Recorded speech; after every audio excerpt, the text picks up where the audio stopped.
Today it's about this lens, the 17 to 40 millimeter lens f4L from Canon. And what I want to share with you are 5 tips or things that you want to know before using this lens or before buying this lens. Or if you already own this lens, these are 5 things that you should consider if you want to make the best use of this lens. Now, the 70 to 40 millimeter lens, I think it's primarily a lens for landscape photography. I think it's a lens that it's not designed for the beginner landscape photographer, but more towards the medium to advanced user. And the reasons for which I'm saying this are going to be highlighted when I'm going to share with you tip or advice number 4. Now, my name is Toma, and I'm a full-time landscape photographer since 2009. If you want to learn more about landscape photography, you can use the link in the description of this video. I have a few courses, an ebook, a few photo tours. Just take your pick. Tip number 1. You have to be aware that this lens will produce distortions on the edges of your photos. With this being said, what you need to do is place your subject or area of focus carefully. There is a thing that I have to take into consideration every time, and that is to have my subject with the less distortions as possible. This means that when I'm photographing landscapes, I'm placing the area of focus near to the center of this lens where the deformations or the distortions are minimum.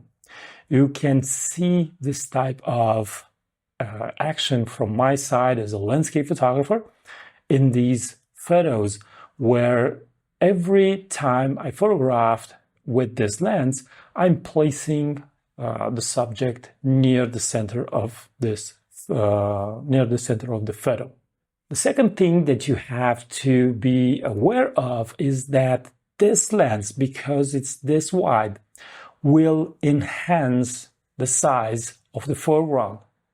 Now, this comes with pluses and minuses. The biggest plus is that you can take every foreground element, no matter how big it is. If it's interesting enough and you want to include it in your photo, you can do that. You can take a really small flower like this, which is the size of this lens, and make it look imposing in your photo. Now, what is the big minus? The big minus is that your subject will look smaller. The further the elements are going to be from you are going to get smaller and smaller and smaller. So be careful of the distance between you and the subject. You should always find an equilibrium, a balance, and you should have your subject at a distance that the viewer will see it as a subject and not some small element that is scattered over there in the photo. The third thing that you need to know is that the depth of field generated by this lens, it's going to be bigger. It's going to be easier for you to have everything in focus. The minimum focal length is 17 millimeter. This means that when you're photographing at 17 millimeters on a full frame body, you'll have a 17 centimeter minimum distance to the focus point. Whenever you have a lens that is this wide, you can get closer and closer to foreground elements without risking having them in out of focus. If you're going to use apertures of f11 or f16 like I'm using on this lens, I mostly use f11, but if I stay really close to a lens, really close to an object, let's say this is my foreground element and I'm getting this close to it, well, if I need to, I will go even to f22. I don't care about diffraction. I will fix the sharpness of the photo in post. And Just as a side tip, because I'm pretty sure some of you will have this question, whenever I'm having this lens this close to the foreground element, and if I can't do focus stacking, I can only do one photo because, for example, it's windy, I will close the aperture to f22 and focus to infinity and beyond if it's possible. So in the background. The fourth thing that I think you should know, and I think this is very important, and this is the reason for which I think this lens is better suited for medium to advanced photography, is that because it's this wide, you will have a lot of elements entering your photo. The big minus is that very easily you can obtain a photo that contains too many elements. So you need to be extra careful what not to include in the photo, and the simple act of noticing how many elements should be removed from your photo is something that comes with experience.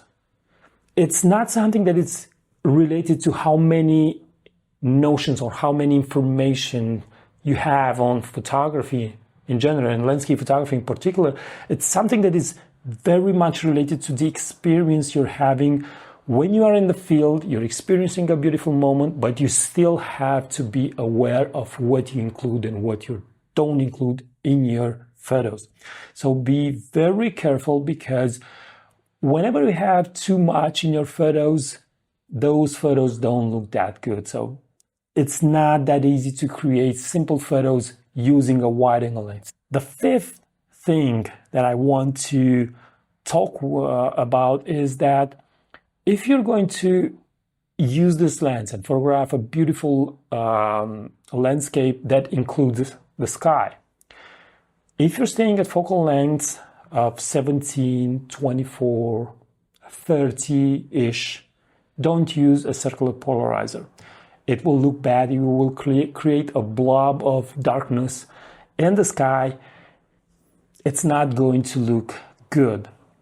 A few other things that I want to share with you outside the 5 things. So if you stayed until this point, you deserve some bonuses. Now, I'm not using this lens in every situation. So I'm not using it, for example, inside the forest. Very rarely I'm using it inside the forest. I'm not using it inside cities. I prefer using this lens when I'm photographing waterfalls, when I have really strong leading lines that I want to create a really dynamic perspective on them. I'm using this lens on top of the mountain, on plateaus. So whenever I have a really powerful foreground element, that is the moment when I want to use this lens. Don't forget that you can learn more about landscape photography on one of my courses, on my ebook. So check the link in the description of this video. And until next time, keep on photographing, because it's the only way to get better.